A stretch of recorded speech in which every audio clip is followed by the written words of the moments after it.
us here, we have the whole academic center. This is where you're going to be walking in every time you come to Concordia. Let's go in.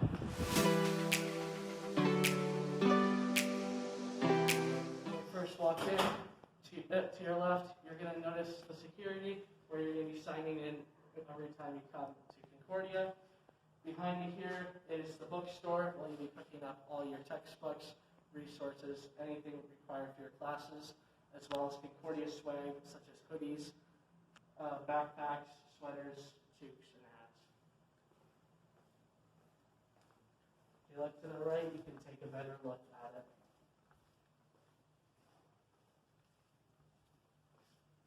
Now, welcome to the Student Success Center.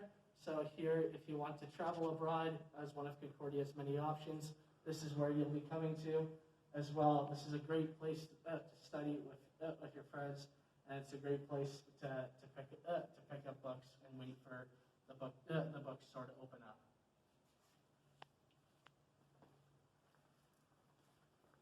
Now, as well, with the Student Success Center, you're going to notice right on this sign, it's going to tell you exactly what you need to come here for. So, learning supports, tutor registry, counseling, disabilities, post-secondary, inclusive, and residence.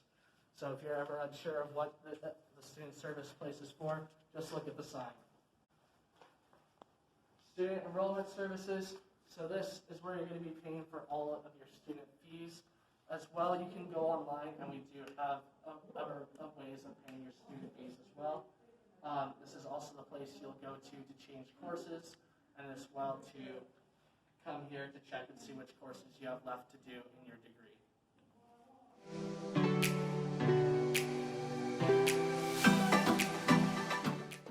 Welcome to the Arnold Gebert Library. This library is dedicated to Arnold Gebert, who is our first librarian at Concordia in 1959 to 1960. At Concordia, we have our lower level of the building, which includes a group study area, as well a place just to relax and unwind. On the main floor, we have all of our computers so that you're able to study and research here. And then on the top floor, we're going to have individual study spaces that you can use during midterm and final exams. The library is absolutely massive. There's 400,000 different volumes for you to check out. And if that's not enough for you, there's the NEOS library that allows you to go to U of A and also, as well MacEwan and any other university across Canada to Toronto.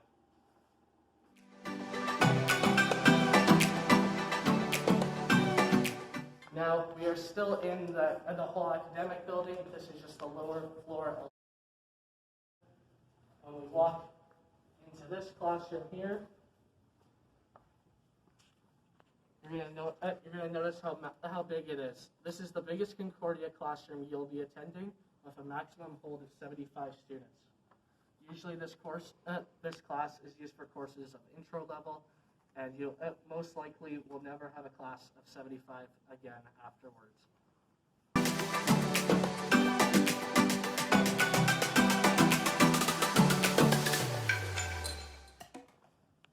Welcome to the next building, which is Tegler. Right here, T104 is, again, one of your bigger classrooms, hosting Intro to Psychology. It'll be the biggest classroom you'll have in your Bachelor of Arts degree. To your left, you're going to see lockers that you're able to rent through the bookstore. It's best to rent them early, that way you get a locker that is close to the classes you have. T103 and T105 are computer labs designated specifically for classes, so these is where you go for any computer classes you may have. Above us here is going to be where you're going to be spending your first year residency if you decide to live on residence. To our right, you're going to notice the cafeteria, where it's going to have an assortment of amazing food, including my personal favorite, the breakfast bowl, which is the best way to start off your morning at Concordia. Over on this side, you're going to notice more spaces for you to eat, socialize, and study. An interesting thing about this area is that it was originally built in 1926 to host the dormitories.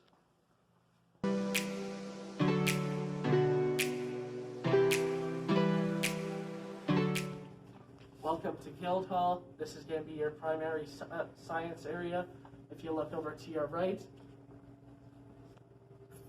look over to your left, and look behind us. Those are almost all of Concordia's science labs, specifically for biology and environmental science, when we continue going this way. The Alan Walkowicz Center is our newest building to Concordia. When you walk through this building, you can look at the signs and you're going to notice which labs are designated for which subjects, such as up ahead chemistry, as well environmental science.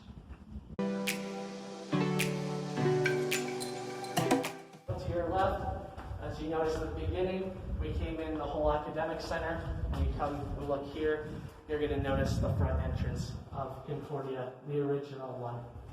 If you look to your right, it's the beautiful river valley. Welcome to the Indigenous Knowledge and Research Center. This is where you're going to find a lot of Indigenous help and support through Danielle, our amazing staff member who helps with all Indigenous aspects, whether you're Indigenous or not. You can attend lots of traditions such as round dances and smudges through the Indigenous Center. Up to your left, you're going to see our design thinking space, as well as all of our research areas. This is one of the nicest research spaces, in my opinion, because you have a clear look at the river valley when you're within this area. Now, before we leave the Alan Walkowicz Center, I'd just like to leave you with a little tidbit, as that he was our first chancellor at Concordia.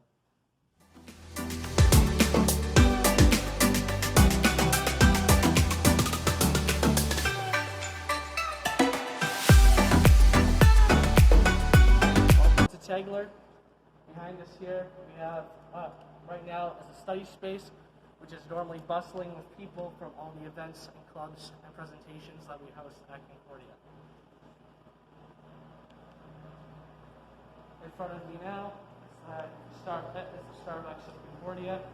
You're going to want to come here early if you have an 8 a.m. class, because there's going to be a lineup and you're sure going to need your coffee in the morning.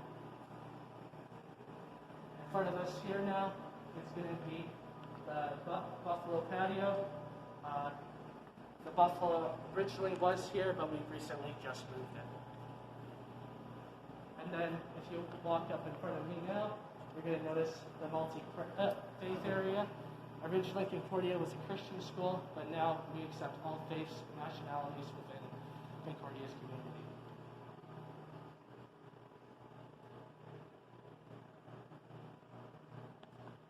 Thank you for joining us on our tour today. I hope to see you in the fall.